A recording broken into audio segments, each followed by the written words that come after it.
Can you even imagine the humble beginnings of this handsome side table? Well, take a look at this tray. If you stick with me long enough, I'll take you on a journey of this tray from this to this. So stay tuned. Starting point of this side table was the solid oak tray with not so solid bottom. So first thing I did was knock off the bottom of the tray, then strip the frame of its old finish with this chemical stripper and then sanded it smooth. My intention was to add a drawer to this side table to store small knickknacks, and for that I had to make a housing for the drawer. Tray recess had the rounded corners. That's why to make the housing for the drawer, I cut a piece of 3/8 of an inch thick plywood and rounded its corners for the proper fit in the recess. I also cut this piece 1 inch shorter on the long side. You will see in a minute why. Then I cut 2 pieces of 3/4 inch thick pine for the width of the recess in the tray bottom, and on my table saw made rabbets in them to fit the 3/8 inch thick plywood cut earlier.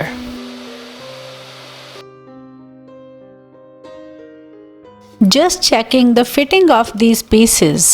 Now you see why I needed the long piece an inch shorter than the actual recess in the tray.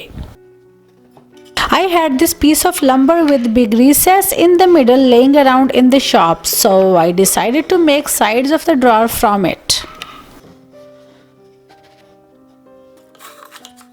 First, I installed the runners on the sides of the drawer housing to slide the drawer in and out.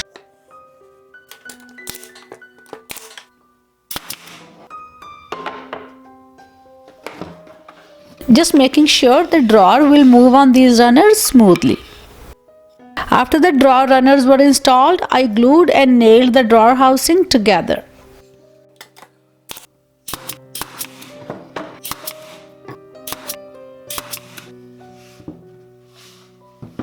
Time to check the fitting of the tray on the drawer housing.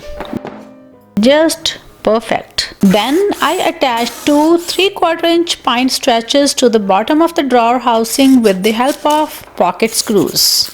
I wanted to use mosaic tiles on the top and front of the table, and for that I did the dry fitting of these tiles before proceeding further with rest of the building process. I made a recess in the drawer front on my table saw to fit 3 rows of these tiles. I had to clean this recess with a chisel to get rid of the ridges left by the table saw blade. Next were attached the 1/2 inch wide and 1/4 inch thick wood pieces to the sides of the tiles on the drawer front. Then I made a simple drawer to fit in the drawer housing. Here I'm checking the squareness of the drawer by measuring it corner to corner before setting in the drawer bottom.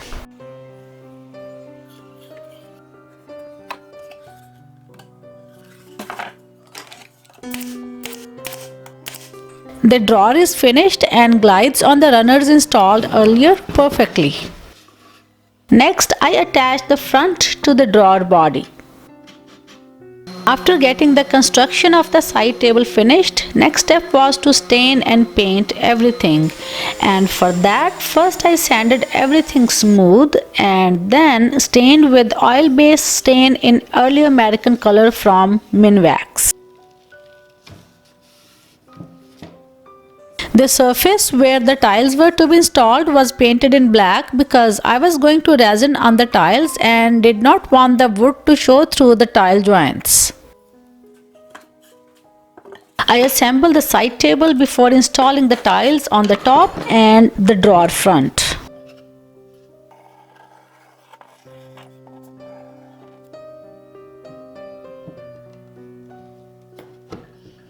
I had to use a right angle screwdriver head attachment to screw the drawer housing to the tray top.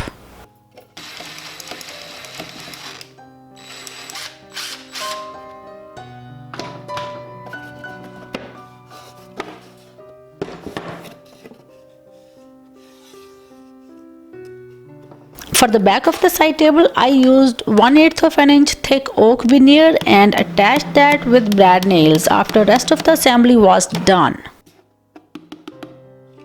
I I was transporting this table to India. That's why I had to make its legs removable. And for that I used screw-on leg plates. These leg plates have a steel nut staked in the center, and in the removable table legs are installed hanger bolts. These hanger bolts have a wood screw on one end which goes in the leg and machine threads on the other end which goes into the nut in the leg plate attached on the table. I used angle plates instead of the straight ones to attach the table legs at a slight angle. Only thing now left to do was the tiles installation, and I put them down with clear latex adhesive. Although it looks white when wet, but it dries absolutely clear. You will see in a minute that I was not very careful in measuring for the tiles, and that got me in a pretty messy situation. Although I did make it work eventually, but doing careful calculations in the beginning would have saved me some time and some headache. Well, lesson learned for next time. I had to cut each tile with tile nipper to fit in the last row.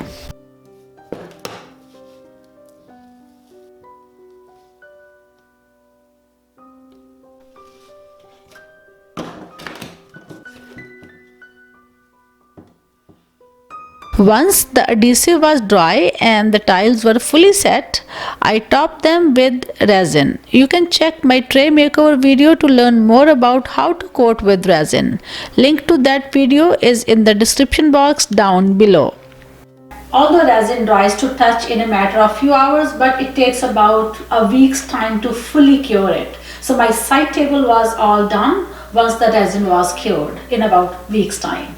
So that's all for today's video. I hope you guys enjoyed this project and found some inspiration for yourself. I'm Sujata, Muri's Handy Mom, and I'll see you next with some more DIY inspiration. Until then, take care.